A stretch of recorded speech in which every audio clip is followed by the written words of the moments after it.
My name is Saul, 31 years old, and until 6 months ago, I was living my best life teaching English in Seoul. Then I got the news that my beloved grandmother Elaine had passed away, leaving me her beachfront condo in Florida. It was our special place, filled with childhood memories. What I didn't expect was that my sister Amanda would betray me in the worst possible way while I was thousands of miles from home. Before I tell you how I discovered my sister's betrayal while I was on the other side of the world, let me know where you're watching from in the comments, and subscribe if you want more stories about family betrayals and how justice eventually finds its way. Growing up in a small town outside of Pittsburgh, my childhood was pretty ordinary until my parents divorced when I was 8 years old. That summer, my mother sent my sister Amanda and me to stay with our grandmother Elaine at her condo in Tampa Bay, Florida. It was supposed to be a temporary arrangement, while our parents sorted out their messy divorce. But those 3 months changed my life forever. Grandma Elaine was unlike any adult I had ever known. She woke up at 5 every morning to walk along the beach, collecting seashells and greeting the fishermen heading out for the day. Her condo wasn't fancy, but had the most spectacular view of the Gulf. Floor-to-ceiling windows in the living room showcased sunsets that looked like they were painted just for us. The balcony wrapped around 2 sides of the unit, offering a perfect spot to drink morning coffee or read books in the afternoon breeze. "Saul," she would say, handing me a fishing rod, "the ocean teaches patience better than any classroom." We would spend hours on the public pier, waiting for fish to bite. I wasn't particularly good at fishing, but I treasured those quiet moments with her. She taught me to clean and cook what we caught, instilling in me an appreciation for simple pleasures. Amanda, who was 10 at the time, showed no interest in these activities. While I was learning to cast a line or identify different seabirds, she would stay inside watching television or complaining about the heat and sand. Grandmother tried to include her, offering to teach her shell crafting or how to make her famous key lime pie, but Amanda always declined. "Why would I want to waste my time making stupid shell necklaces?" she once said, loud enough for grandmother to hear. I saw the hurt in Grandma Elaine's eyes, but she never scolded Amanda for her rudeness. As we grew older, the divide between how we related to our grandmother only widened. I continued spending summers with her throughout high school and college breaks. Amanda visited only when forced by our mother, and her visits became increasingly strained as her materialistic nature developed. By the time Amanda reached her 20s, her visits to grandmother always seemed to coincide with financial needs. She would show up with stories about car troubles, apartment security deposits, or educational opportunities requiring immediate funding. Grandmother, kind as she was, rarely refused, though I could tell she saw through the manipulation. "Your sister views relationships as transactions," grandmother once confided in me during my senior year of college. "I love her dearly, but I worry about the person she's becoming." I understood what she meant. During one particularly uncomfortable Thanksgiving dinner, Amanda spent the entire meal talking about her friend's new luxury SUV, heavily hinting that she needed a vehicle upgrade herself. When grandmother changed the subject to ask about my plans after graduation, Amanda's face darkened with jealousy. "Of course you'd rather talk about Saul's future than help me with my problems," she snapped, storming away from the table. After finishing college with a degree in English literature, I struggled to find purpose. Job opportunities were limited, and nothing sparked my passion. During one of our weekly phone calls, grandmother suggested I consider teaching abroad. "You have your whole life to settle down," she said. "Why not see the world first? Experience different cultures, meet people who see life through different eyes." Her encouragement led me to apply for a teaching position in Seoul. When I was accepted, she was more excited than anyone else. The night before my departure, she called with words that would stay with me. "Saul, exploring the world doesn't mean you're abandoning home. It means you're expanding what home can be." She promised that her condo would always be a place for me to return to whenever I needed grounding. The first year in Seoul transformed me. Teaching English to South Korean business professionals was challenging but rewarding. I made friends from around the world and began to build a life I never imagined possible. Throughout it all, grandmother and I maintained our connection through weekly video calls. During my second year abroad, grandmother's health began to decline. What started as just a persistent cough was diagnosed as stage 4 lung cancer. I immediately offered to come home, but she refused. Amanda lives only 20 minutes away now, she assured me. She's being very helpful, taking me to appointments and helping around the house. Finish your contract, and we'll reassess when you're done. Our video calls continued, though they grew shorter as her energy waned. In each call, she looked thinner, more frail. Amanda occasionally appeared in the background, and while she seemed attentive to grandmother's needs during these brief glimpses, something about her manner felt performative, especially when she noticed I was watching. In what would be our final video call, grandmother seemed especially tired but insisted on showing me the sunset from her balcony. Her hands shook as she positioned the tablet to capture the brilliant oranges and purples stretching across the sky. "Remember, Saul," she said softly, "some things in life are worth more than money. This view has brought me peace for 30 years. No amount in a bank account could replace that." I didn't know then that these would be her last words to me, or how prophetic they would prove to be. The call came at 3 in the morning, Seoul time. I was deep asleep when my phone's persistent ringing finally penetrated my consciousness. Seeing Amanda's name on the screen immediately sent a chill through me. She never called unless absolutely necessary. "Grandmother passed an hour ago," she said without preamble, her voice flat and emotionless. "The funeral is scheduled for Friday. I've already made all the arrangements." "No, I'm sorry," or "Are you okay?" Just facts delivered like a weather report.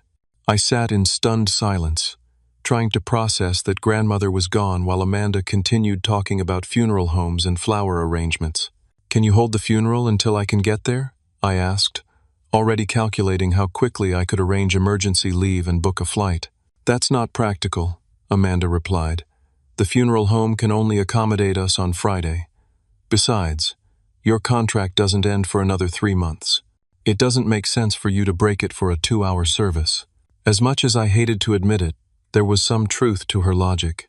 Breaking my contract would have significant financial and professional consequences. My director had already made it clear that emergency leave was limited to immediate family, parents, and children. A rule that felt cruelly arbitrary in that moment. "We'll set up a video link so you can attend virtually," Amanda offered, which seemed like her version of a compromise. The following days passed in a blur of grief and administrative tasks.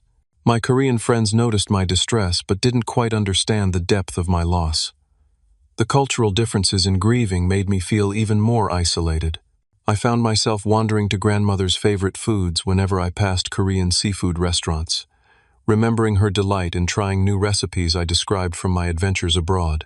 Friday arrived, and I sat alone in my small apartment at midnight, dressed in a black suit, watching my grandmother's funeral unfold through a tablet screen propped on my kitchen table. The funeral home had set up a laptop at the back of the room, giving me a view of the entire service. The attendance was smaller than I expected, just a handful of relatives and neighbors. Amanda stood at the podium delivering a eulogy that sounded like it could have been about anyone.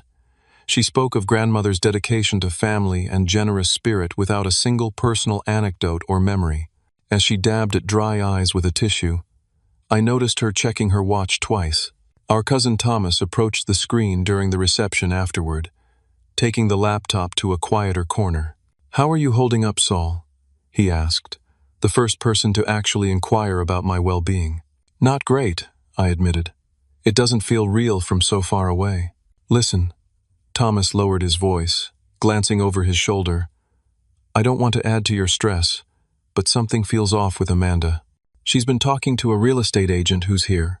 Seems inappropriate for a funeral, right?" Before I could respond, Amanda appeared behind him, taking control of the laptop.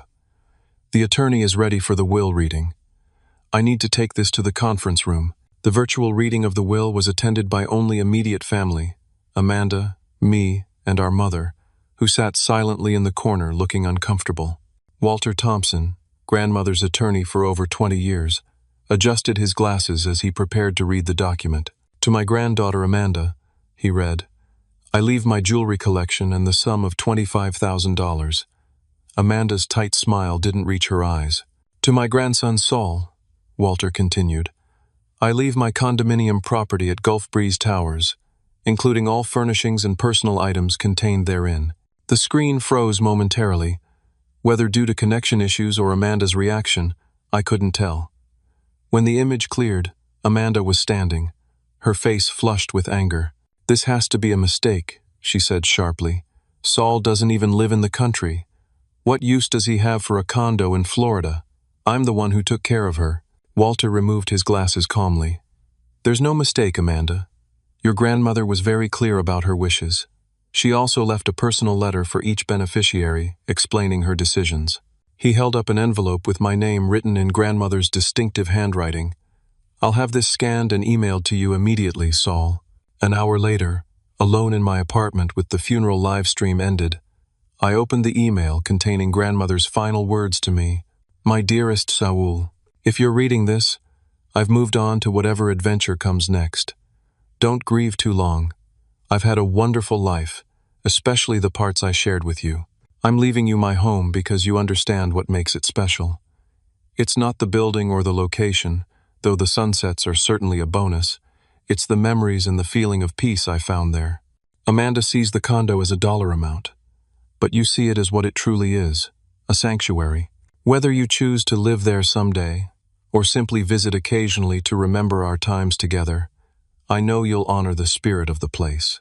The property manager, Harold, has all the information you'll need. Remember what I taught you. The most valuable things in life can't be bought or sold. All my love, Grandma Elaine. Tears streamed down my face as I read her words again and again. The next morning, I contacted Harold at the property management company to introduce myself and discuss maintaining the property while I remained in Seoul. He seemed relieved to hear from me. "Your grandmother spoke about you often," he said. "She was so proud of your adventures in Asia. We'll take good care of the place until you can come see it yourself." I made plans to visit during my summer break, 3 months away. Despite the distance, knowing that grandmother's sanctuary would be waiting for me provided comfort during my darkest moments of grief. I fell asleep each night imagining the sound of waves breaking on the shore below her balcony, planning how I would honor her memory when I finally returned. 6 months after the funeral, my life in Seoul had found a new rhythm.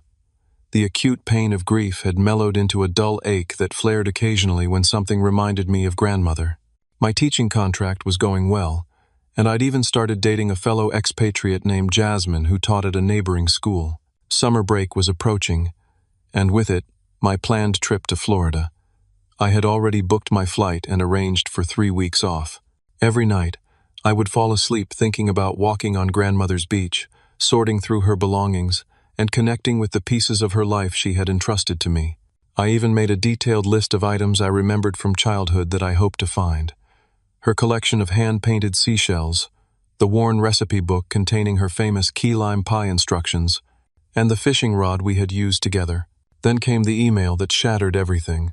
It arrived on a Tuesday morning as I was preparing for class. The subject line from Gulf Breeze Property Management read, "Termination of services. Account closure." Assuming it was some administrative matter requiring my attention, I opened it without concern. "Dear Mr. Walker, this letter serves as confirmation that Gulf Breeze Property Management has terminated all services for Unit 1507 at Gulf Breeze Towers as of April 15th, following the property's sale and transfer of ownership. All security deposits and maintenance reserves have been forwarded to the new ownership as specified in closing documents. For any future inquiries regarding the property, please contact Sunshine Coast Realty at the information below. We wish you well in your future endeavors. Regards, Harold Jenkins, Gulf Breeze Property Management." I stared at the screen, reading and rereading the message, certain there had been some mistake. Sale? New ownership? This couldn't be right. I immediately tried calling Harold, but with the 12-hour time difference, I reached only voicemail. My hands trembled as I typed a response. "Harold, there must be a mistake. I did not sell the condo. Please call me as soon as possible, regardless of the hour." I barely made it through my morning classes, checking my phone compulsively between lessons. During lunch break, I tried calling Amanda, but her phone went straight to voicemail. I left an urgent message asking her to call me back immediately. With growing desperation, I searched online for information about Gulf Breeze Towers. There, on a real estate website, I found it. Unit 1507, listed as sold for $480,000. The listing included photos of grandmother's condo, her furniture, her view, her home. The sale date was exactly 3 months after her funeral. My stomach lurched as a terrible suspicion formed. I called Walter Thompson's office, calculating it would be mid-morning in Florida. "I'm sorry. Mr. Thompson is in court today," his assistant informed me. "Can I take a message?" "This is extremely urgent," I insisted, hearing the panic in my own voice. "It's about my grandmother, Elaine Walker's condo. I believe it's been fraudulently sold." There was a pause on the line. "Let me see if I can reach Mr. Thompson during his court recess. He should be available in about 2 hours. Those 2 hours were the longest of my life. I canceled my afternoon classes, claiming illness. Back in my apartment, I scoured social media for clues and found what I was looking for on Amanda's Instagram account.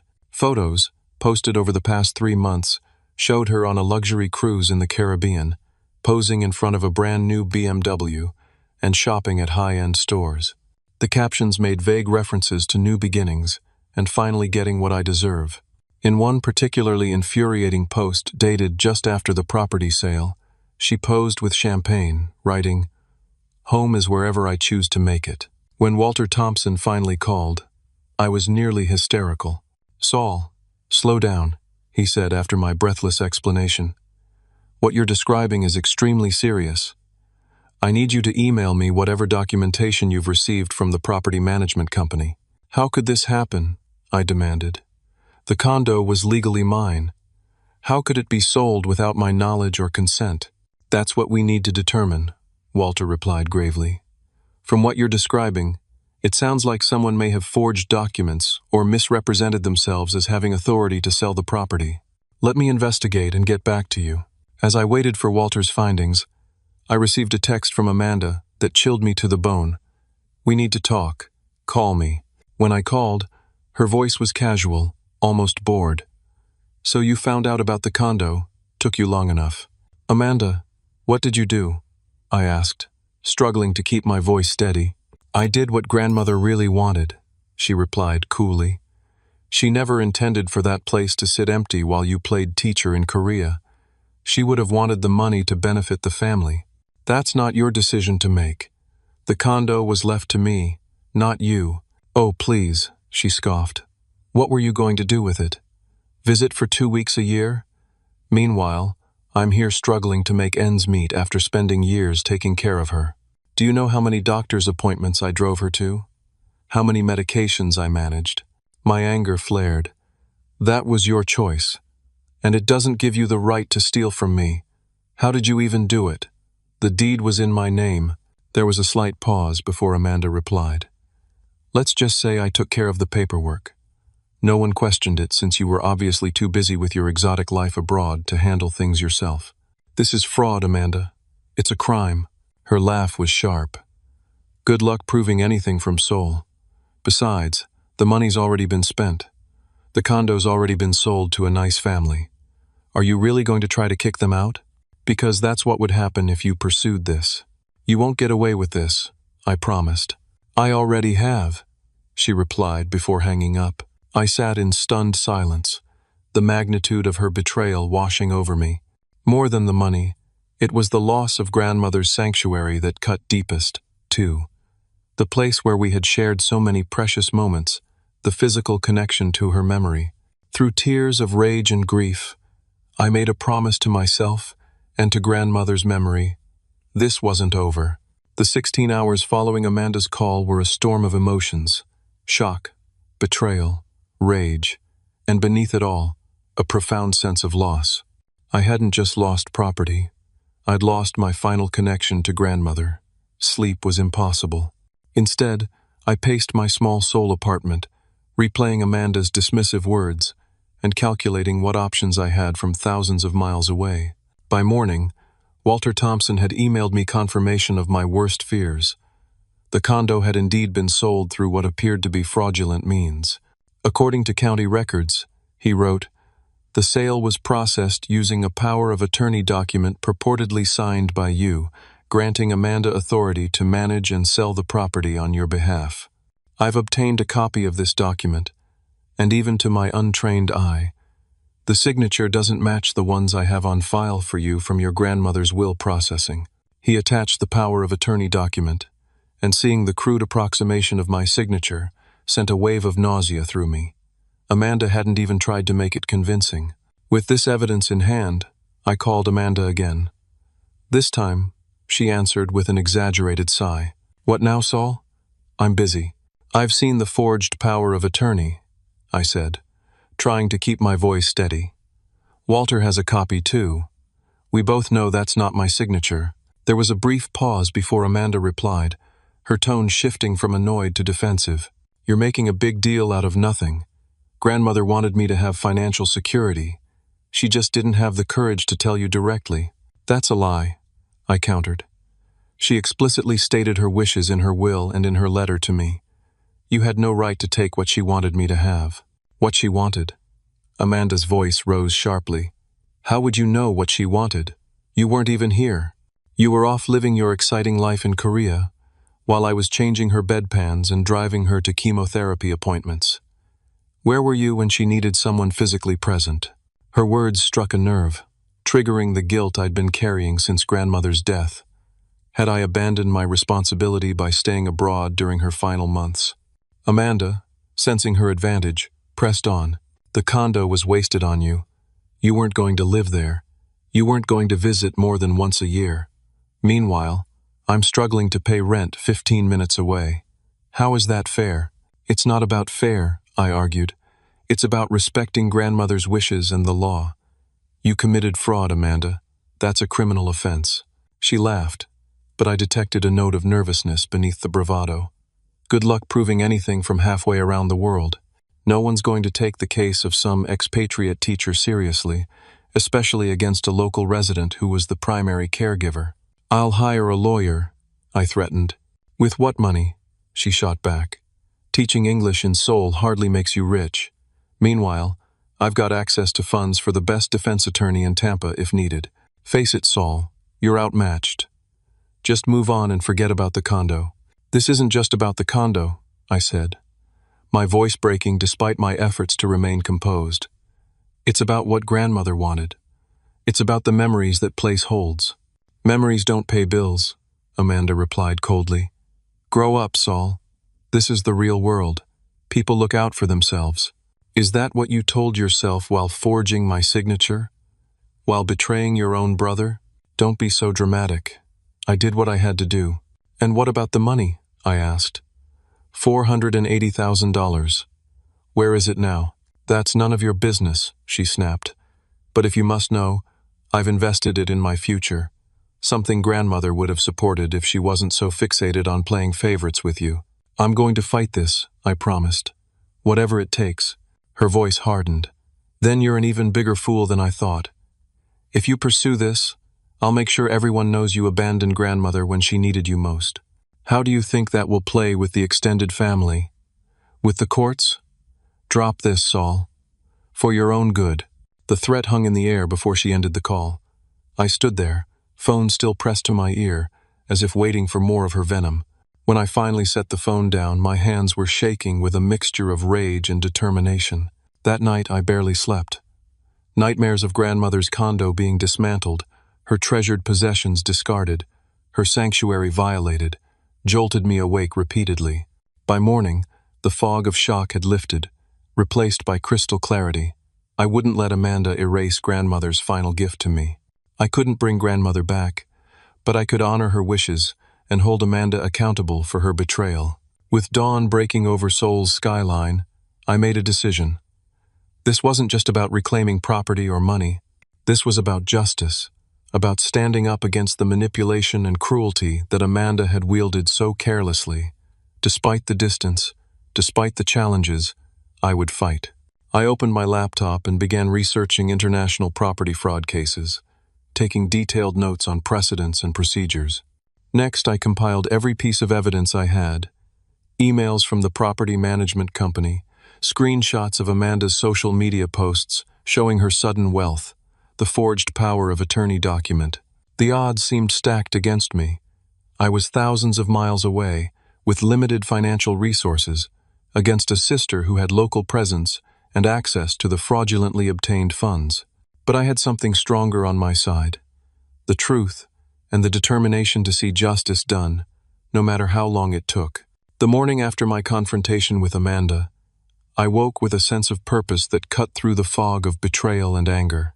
My first step was finding legal representation, but as a foreigner living abroad with a case in Florida, I faced significant challenges.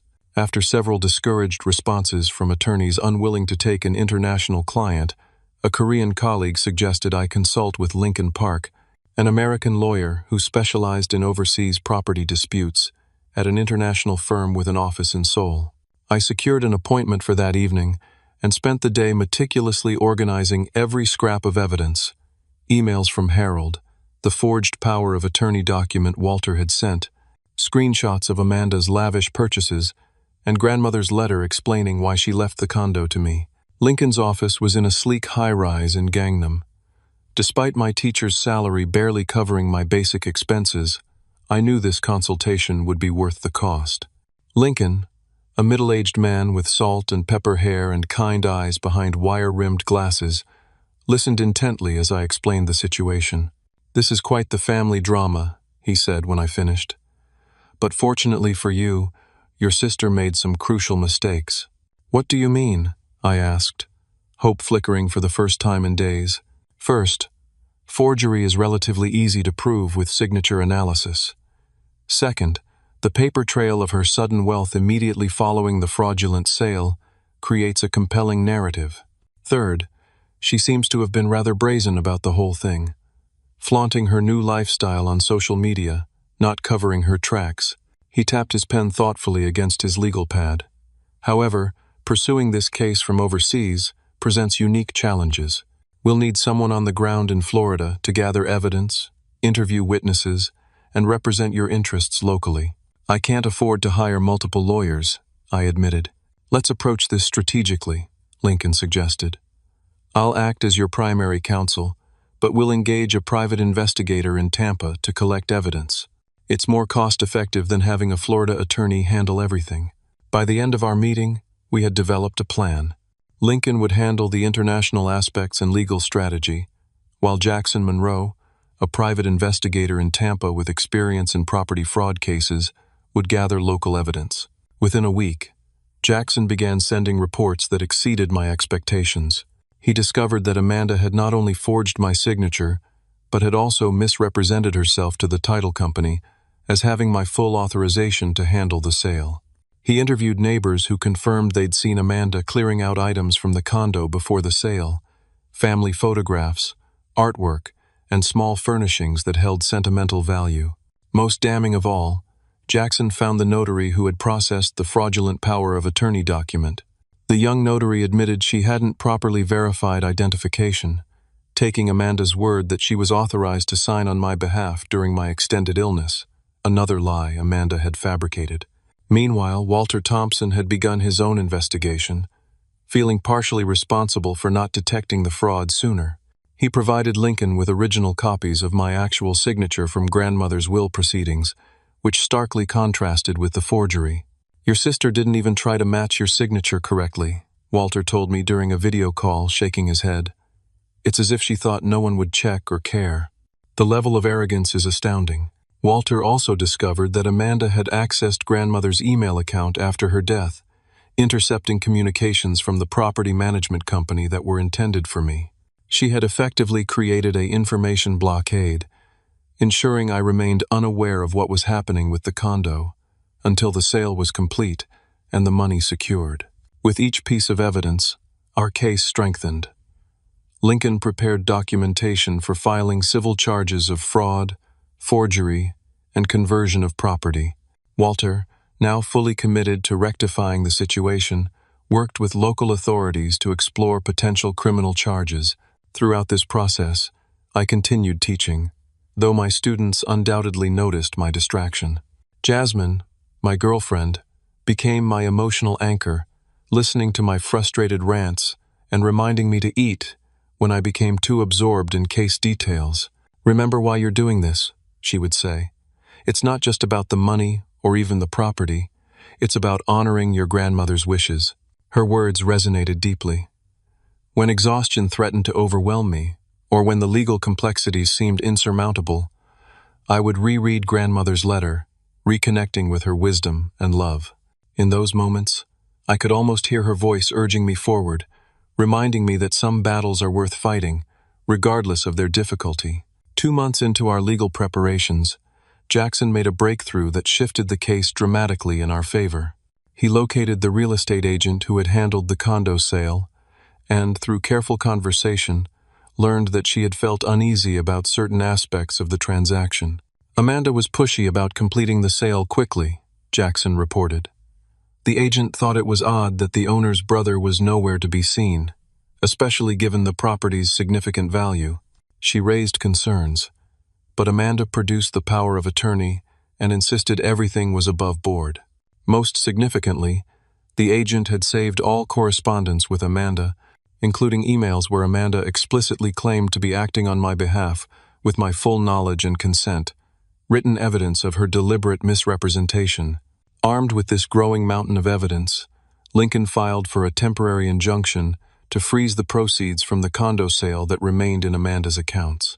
The Florida court granted our request, citing the substantial and compelling evidence of fraudulent activity. When Amanda discovered her accounts were frozen, her carefully constructed facade began to crumble. Her frantic voicemail reached me as I was preparing for bed. "What have you done?" she hissed. "My accounts are locked. I can't access my money. You had no right." I didn't respond immediately, taking Lincoln's advice to minimize direct communication that could potentially be used against us. When Amanda called again the next morning, her tone had shifted from angry to desperate. "Saul, we need to talk about this. I've already spent half the money. It's gone. I can't pay it back even if I wanted to."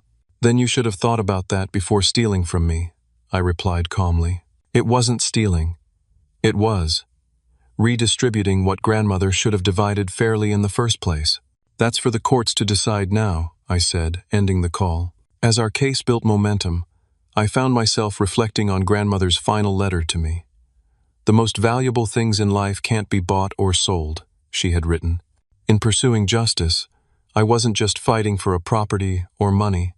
I was standing up for those intangible values she had instilled in me: honesty, integrity, and respect for others' wishes.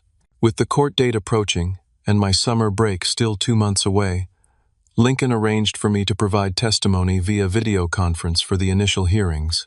Our strategy was taking shape, our evidence was compelling, and for the first time since discovering the betrayal, I began to believe that justice might actually be possible, even from 5,000 miles away. As legal proceedings intensified, the strain began taking its toll on my daily life. Dark circles took up permanent residence under my eyes, and my normally enthusiastic teaching style became mechanical. My Korean students, too polite to complain directly, started leaving anonymous feedback about my distracted mind and absent spirit. Jasmine suggested I take personal leave, but I refused. Work was the only thing keeping me tethered to normalcy. Meanwhile, our legal team continued building an airtight case. Jackson Monroe had uncovered additional witnesses who could testify about Amanda's suspicious behavior around the time of the sale. The locksmith who changed the condo locks remembered Amanda specifically instructing him to complete the work before my brother returns from overseas. The mail carrier recalled Amanda intercepting deliveries addressed to me. Each account added another brick to the wall of evidence against her. Walter Thompson filed the formal complaint with the Florida court, requesting not only the return of the property, or its monetary equivalent, but additional damages for emotional distress and attorney fees. The court date was set for August 15th, perfectly timed with my summer break, allowing me to appear in person. 3 weeks before I was scheduled to fly to Florida, the temporary injunction freezing Amanda's assets was expanded to include her new vehicle and other major purchases. After the financial forensics team traced the source of funds directly to the condo sale, Amanda's panic reached new heights. Her calls became increasingly erratic, alternating between tearful pleas and vicious threats. I maintained minimal contact, forwarding each voicemail and text to Lincoln as additional evidence of her unstable behavior. "She's realizing the severity of her situation. Lincoln explained during our weekly update. The criminal implications are likely setting in. Forgery and fraud of this magnitude carry potential jail time, not just civil penalties. Then came the call that changed everything. It was Wednesday evening in Seoul, making it early Wednesday morning in Florida. I was grading papers when my phone rang, displaying Amanda's number. Against my better judgment, I answered. "Hello, Amanda." "Hey there, little brother." Her voice was artificially cheerful, almost slurred. I suspected she'd been drinking. "Just wanted to give you a quick update on my fabulous life." "Amanda, I don't think—" "I bought a new car yesterday," she continued, ignoring my interruption. "A Jaguar F-Type. $60,000. Drives like a dream." My stomach clenched. "The court froze your assets. How did you purchase a car?" She laughed, the sound brittle and hollow. "I have my ways. Not all the money was in those accounts, you know. I'm smarter than you think. This isn't a game, Amanda. You're making things worse for yourself." "Oh, please. Nothing's going to happen to me. You know why? Because you're all talk. You're 5,000 miles away playing teacher while I'm here, enjoying the money that should have been mine all along." Something in her smug certainty ignited a cold anger in me. For months, I'd been restraining myself, following Lincoln's advice to remain professional and detached. But hearing her boast about continuing to spend what she had stolen, it was too much. "Let me tell you exactly what's happening, Amanda," I said, my voice steady. "Jackson Monroe has been building a case against you for the past 3 months. He's interviewed 12 witnesses who can testify to your fraudulent activities." "Who the hell is Jackson Monroe?" The confidence in her voice wavered slightly. "A private investigator who's been documenting your every move since April. He has statements from the notary who admits she didn't properly verify identity before notarizing the forged power of attorney. He has emails from the real estate agent where you explicitly claim to be acting with my full knowledge and consent." Silence on the line. I continued. "Walter has signature experts ready to testify that the power of attorney document contains a forgery that doesn't even closely resemble my actual signature. The district attorney is reviewing the case for potential criminal charges: forgery, fraud, and grand theft." "You're bluffing," she whispered, but uncertainty had crept into her voice. "The locksmith you hired remembers you specifically mentioning the need to change locks before my brother returns from overseas. Your social media posts showing purchases immediately after the sale have been archived as evidence of motive and consciousness of guilt. The prosecutor thinks it's an exceptionally clear-cut case." The sound of Amanda's breathing grew heavier. "Tomorrow morning, your new Jaguar will be added to the asset freeze. Any attempt to hide or transfer additional funds will add money laundering to the charges. Your bank records have been subpoenaed, showing large cash withdrawals after the condo sale, withdrawals you'll need to account for." "Stop it," she said, her voice small. "The buyers of the condo have been interviewed. They're innocent parties in all this, but they've provided copies of all communications where you represented yourself as having legal authority to sell. Each document, each email strengthens the case against you." "Saul, the court date is set for August 15th. I'll be there in person. Lincoln expects it to be open and shut given the mountain of evidence. Florida takes property fraud very seriously, Amanda. The criminal penalties alone." "I didn't think you'd find out," she blurted, her composed facade finally crumbling. "You were supposed to be in Korea for at least another year. By then, everything would have been settled, the money spent. There wouldn't have been anything to recover." The admission hung in the air between us. For several seconds, neither of us spoke. Then I heard something I never expected. Amanda crying, not the performative tears she'd used to manipulate grandmother, but genuine broken sobs. "What am I going to do?" she whispered. "I can't go to jail. I can't pay back the money. Most of it's gone." For a moment, I felt a flicker of sympathy, remembering the little girl who had once been my sister before greed and resentment transformed her. Then I remembered grandmother's sanctuary, sold without regard for her wishes or my feelings, and my resolve hardened. "You should have thought about consequences before committing fraud," I said quietly. "Talk to a lawyer, Amanda. You're going to need one." The line went silent for so long I thought she'd hung up. Finally, in a voice barely audible, she asked, Is there any way to fix this? To make it go away? That's not up to me anymore, I replied truthfully. The legal process has begun. The evidence exists. The courts will decide. I didn't think it through, she admitted. I just saw the opportunity and took it.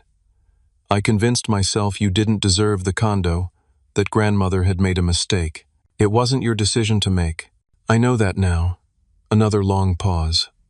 For what it's worth, I'm sorry. Not that you'll believe me. She was right. I didn't believe her. Her remorse seemed born of consequences, not conscience. Goodbye, Amanda, I said, ending the call. I sat in silence afterward, emotions churning. The confrontation had provided no satisfaction, no relief from the ache of betrayal.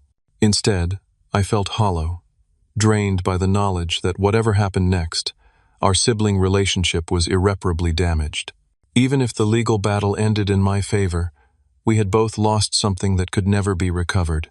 That night, I dreamed of grandmother's condo, not as it appeared in the real estate listings, staged and impersonal, but as I remembered it, the shell collection arranged on the windowsill, the faded quilt draped over her favorite reading chair, the scent of key lime pie drifting from the kitchen. In the dream, grandmother stood on the balcony, watching the sunset. When she turned to me, her smile was sad but knowing, as if to say that some losses reveal painful truths we need to see. I woke with tears on my face, but clarity in my heart. The legal battle wasn't just about property or money. It was about standing firm against injustice, even when it came from someone who should have been trustworthy. It was about honoring grandmother's final wishes and the values she had lived by.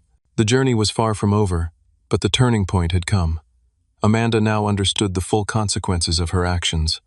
Justice, long delayed by distance and deception, was finally within reach. The Florida courtroom felt surreally unfamiliar, yet intimately significant, as I entered on that humid August morning. After months of fighting from across the world, I was finally present in person for the culmination of our case. Lincoln walked beside me, his confident stride reassuring. Walter Thompson waited for us at the plaintiff's table, his familiar face a welcome sight after years of only seeing him through video calls. Amanda arrived with her attorney, a stern-looking woman, in an expensive suit. My sister's appearance shocked me. She had lost weight, and dark circles shadowed her eyes. When our gazes met, she quickly looked away, shoulders hunching as if to make herself smaller. The proceedings moved more swiftly than I'd anticipated. With the overwhelming evidence Jackson had collected, coupled with Amanda's damning admission during our phone call, which Lincoln had wisely recorded with my consent, permissible under Florida's two-party consent law, her attorney advised her to seek a settlement rather than face a full trial. Judge Eleanor Martinez reviewed the proposed settlement terms, occasionally looking up to study Amanda's face or mine. The final agreement required Amanda to repay the full $480,000 from the condo sale, plus an additional $50,000 in damages for emotional distress and legal fees. Miss Walker, Judge Martinez addressed Amanda directly. Given that you've testified much of the money has already been spent, how do you propose to satisfy this judgment? Amanda's attorney stood. Your Honor, my client has agreed to liquidate all assets purchased with the proceeds, including her vehicle and jewelry collection. She will also commit to a structured repayment plan for the remaining balance, secured by a lien against her future earnings. Judge Martinez nodded, then turned to me. Mr. Walker, are these terms acceptable to you? I glanced at Lincoln, who gave a slight nod. Yes, Your Honor, I replied, with one additional condition. And that would be? I'd like the court to officially recognize that the sale of the property was fraudulent, making it null and void. This request complicated matters considerably. The innocent buyers who had purchased the condo were now living there, having done nothing wrong. Judge Martinez removed her glasses, considering the situation. That presents a problem of equity, she noted. The current occupants purchased the property in good faith. To void the sale would create a new injustice. I understand, Your Honor, I said, having anticipated this objection. I'm not seeking to evict the current residents. Rather, I'm asking for legal recognition that the sale itself was invalid, which would strengthen potential criminal charges and prevent my sister from benefiting from any future claims related to the property. After conferring with both legal teams, a compromise was reached. The sale would be officially declared fraudulent in court records, but with provisions protecting the innocent buyer's right to remain in the property. In exchange, I would receive the full market value plus damages, and Amanda would face the consequences of her actions without displacing the family who had unwittingly purchased stolen property. As for criminal charges, the district attorney had agreed to suspend prosecution if Amanda completed community service, underwent financial counseling, and adhered strictly to the repayment plan, a lenient outcome that privately relieved me, despite everything. I didn't want to see my sister in prison, regardless of her betrayal. When the gavel fell, finalizing the judgment, I expected to feel triumphant.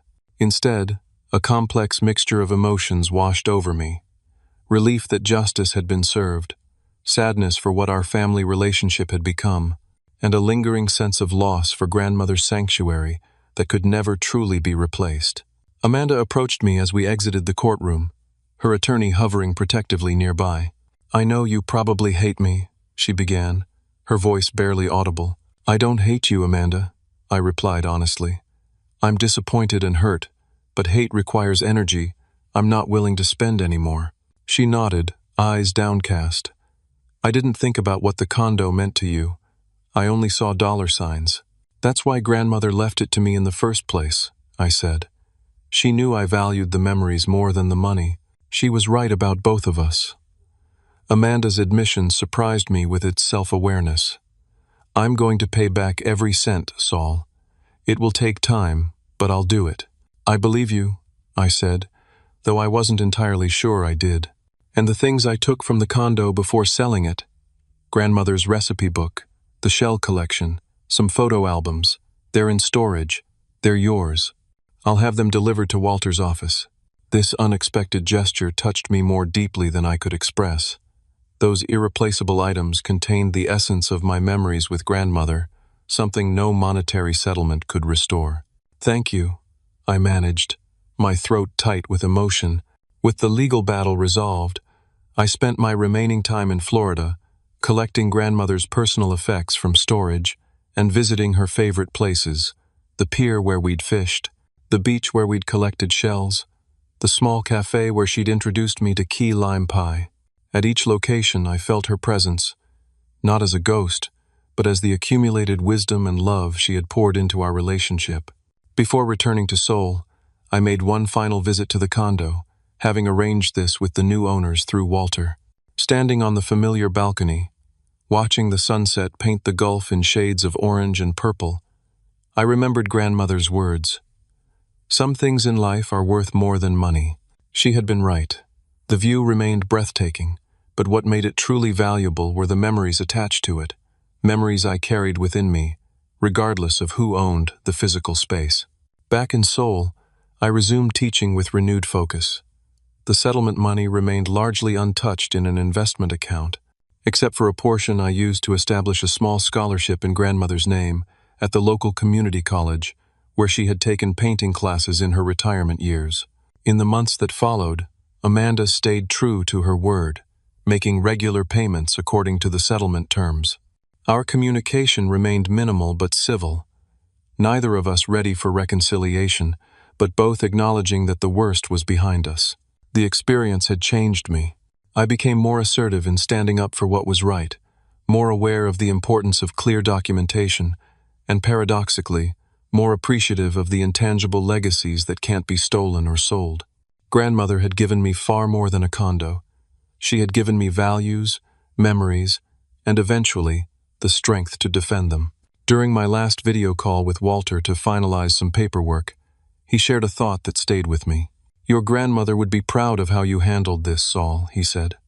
"Not just the legal victory, but the way you remained principled throughout. You fought for justice without seeking vengeance." His words affirmed what I had come to realize. In honoring grandmother's wishes, I had also honored the person she had raised me to be. 1 year after the court case, I received an unexpected package from Amanda. Inside was grandmother's worn fishing rod, the one we had used together on the pier so many times, along with a simple note. "Found this in my attic. Thought you should have it. A. I displayed the rod prominently in my sole apartment, a tangible reminder that even in the aftermath of betrayal, healing remains possible. Not all relationships can or should be restored to what they once were, but with time and effort, new understandings can emerge from broken trust. Grandmother's final gift wasn't just the condo or its monetary value. It was the lesson that standing up for what's right, even against family, is sometimes the most loving choice we can make. That true inheritance isn't measured in property or possessions, but in the values we choose to embody and the memories we choose to honor. What would you have done in my situation? Would you have pursued legal action against a sibling who betrayed you, or found another way to resolve the conflict?